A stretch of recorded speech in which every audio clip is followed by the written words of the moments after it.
Hi, I'm Nick Sone, Chief Customer Officer at Brennan. Welcome back to another Executive Insights. Today, I'm talking to Fergal Cott, the Head of Data and AI at Brennan. So Fergal, data and AI. Yep. What are you hearing from our customers? So the first wave of AI and business is very much around focused on building chatbots on top of companies' internal knowledge stores. So exposing HR policies via chatbots, etc.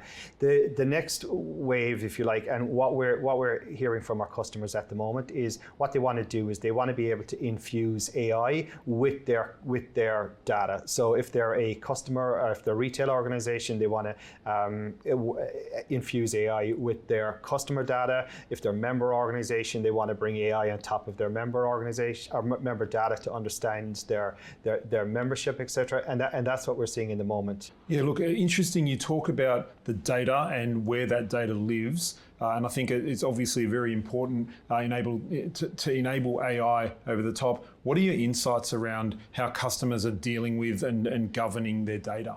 Yeah, so governance is a huge thing. So the advice we give customers is that how they should look at their data is they should look at them based on kind of what we kind of talk about is endorsed data sets. So and for each one of those endorsed data sets, they set them up in a certain way. So they put a layer of governance on top of them. So they define who the owner of that data set is. Who are those data stewards that can maintain the quality of the data. They set up a security framework as well for that data set, and they also define the metadata for those data sets because that's hugely important for AI. It gives AI that context. So, for example, if you've got a member data set, and you define whether it's members that are going to be they're going to be using your financial products or whether they're on a service side, So giving AI that context is key to really leveraging AI.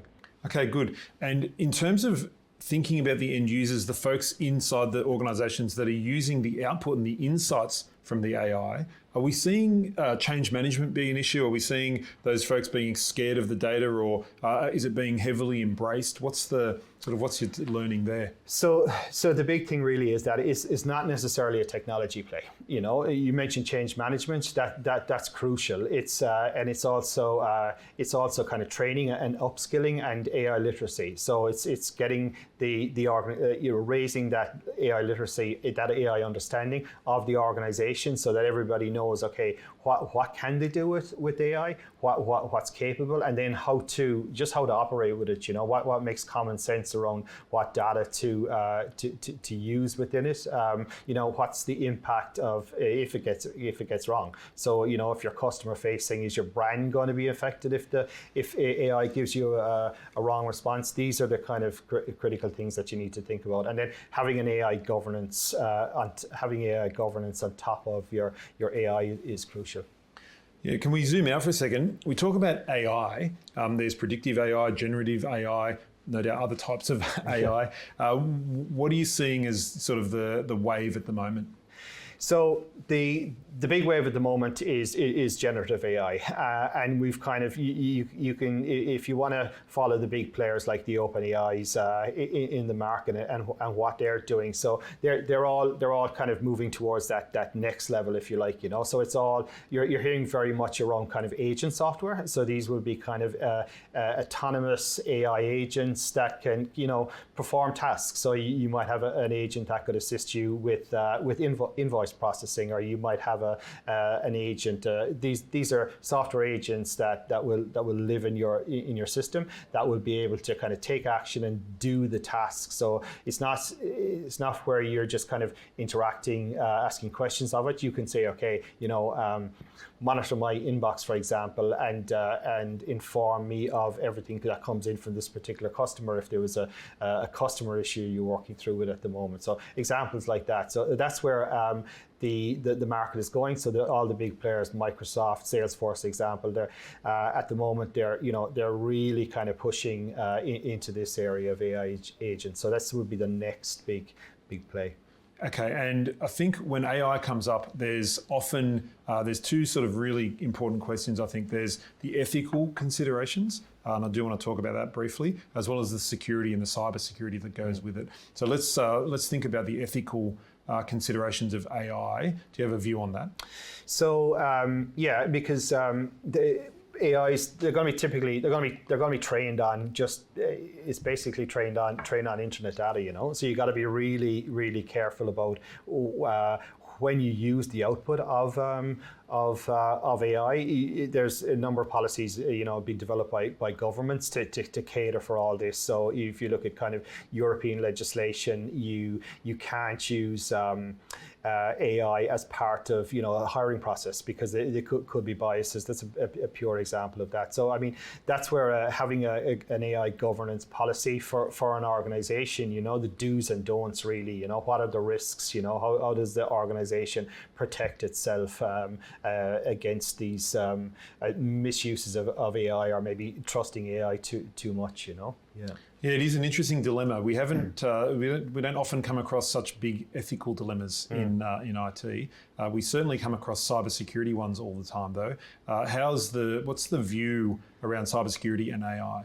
So, security is paramount because if you're going to be if you are exposing your data into external third-party AI systems, that's generally a no-no. But then if you want to utilize these models within your own cloud environment, you got to be able to do that in a secure, protected way. So you gotta have trust in your cloud platform and being able to do that. So it's paramount. I mean, governance and security are just pillars that just stand on each side of AI, if you like. So Fergal, I do like to finish this off with the same question for everyone. Tell me something strategic, something tactical, and something practical. So something strategic. So if you're not on a cloud data platform, you need to put a plan in place to get there, and you need to ensure that plan is aligned to your business strategy, so that you can roll it out most effectively aligned to your business strategy. So that would be a strategic initiative. From a tactical point of view, if you don't have a governance framework in place, I would recommend you look at your governance and you focus on your data and your AI, because one builds on top of the other. You don't have to overthink it. Keep it super simple. Focus on the key aspects. I'd also recommend running like a product like Purview on top of your data estate, and figuring out are you exposed to prevent against data loss, protection, etc. So that would be a tactical approach.